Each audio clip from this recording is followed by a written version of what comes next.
Melissa and I kept trying to figure out something to do after Bridesmaids, and a year went by and we couldn't figure it out. And then she got Identity Thief, and I was really sad because I missed her summer window, and then she had to go back to Mike and Molly after. So I was moping around, and onto my desk drops this thing called the Untitled Female Buddy Cop Comedy. I read it, I go, oh my God, this is like the most amazing role for Melissa, and I was already told that Sandy was interested in playing the other role. So, but it was basically 8 weeks from when I read that script to when we first started shooting the movie, because she was already off doing Identity Thief. All the agents were like, she can't do it. Like, it's not enough time. She's got like 5, maybe 6 weeks if she starts the day after she stopped shooting that movie, and she has to go back to the show. But I was just like, I won't take no for an answer. So basically, we worked out the schedule where she flew, and she loved the script so much and loved the idea of working with Sandy and with me again.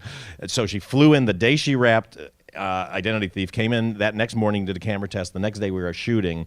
We shot 6 weeks straight with her, and then the last 3 weeks she had to get on a plane and fly to L.A., do Mike and Molly, and fly back on her days off and do all our stuff while we shot, Sandy's solo stuff. So, I mean, the poor thing was literally ready to drop. I mean, we literally kind of carried her off the set for the last scene because she was just exhausted. But she wanted to do it, and and you can't. She's such a trooper, but I'm amazed that this movie actually came together. Melissa, we do a lot of improv with Melissa. But you never do anything without a great script. And Katie really wrote this great script, and we worked it and worked it and worked it to make sure that we had this great base. But at the same time, Melissa's great, and we kind of let her go. But I wanted to make sure that Sandy wouldn't be mismatched. And Sandy's the first to admit improv is not her number one skill. And so what we did is, like, about a month before we started shooting, Katie Dippold and I went down to Atlanta where Melissa was shooting Identity Thief, and did a rehearsal with her and Sandy. And what it is, we read through the script, and then I'll just have them improv scenes just as the characters, and that's where I can see the true personality come out, and that's where I can see what Sandra's kind of instincts were. The most important thing for Katie and myself was to make sure that these were women who were good at their jobs, who weren't bumbling. They just had issues within that. Sandy's character, she's really good. She's so good at her job that she can't help but brag about it and just be sort of, hard on her compatriots. And that's why she's having a hard time. And then Melissa's just kind of a loner. She doesn't like working with anybody else, but she's good at her job again. And the actresses were very hung up. Like, none of us wanted, I have so many issues with how women have been portrayed in comedy over the years that, I always want to make sure, you want to have room for them to be funny, so there needs to be mistakes made and vulnerabilities there and goofing up occasionally, but at the same time, I want to make sure that there is a core of strength, so it's not like, oh, see, ladies, when they get a gun, they break their nail. Thank you.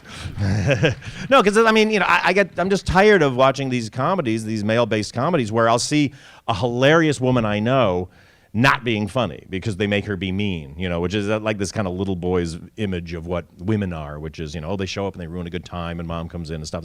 So, I'm just, if I do nothing else in my career than get to work with funny ladies and make them funny on screen, because there's so much, we have so far to go. I'll never shoot anything that I go like, ugh, that's like completely off message for me. We'll have different ways of saying it. But I always trust, you have to trust the audience. It's the same reason why when you watch an election results, the election night, and they'll go, 0.5% of the poll, precincts are in and we're going to call it.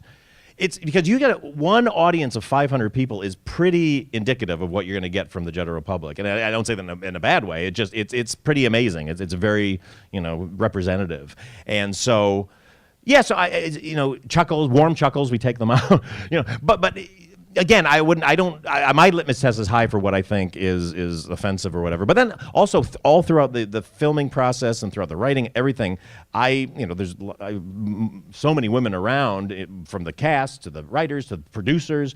I'm surrounded by women, and basically I deputize everybody to vet everything. So everybody knows, call me on anything. If there's anything I say, like, try this, ladies, they go like, we wouldn't do that. And I'm like, cool. Like, that's where you get in trouble. Is like, I know how you ladies think. You would do this.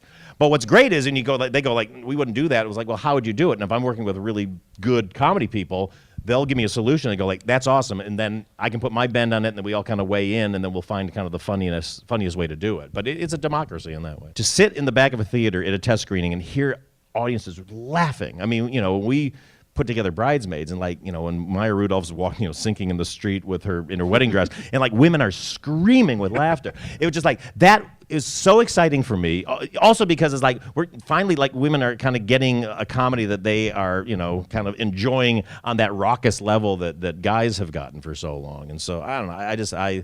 I love it. So I'm so happy this happened the way it did.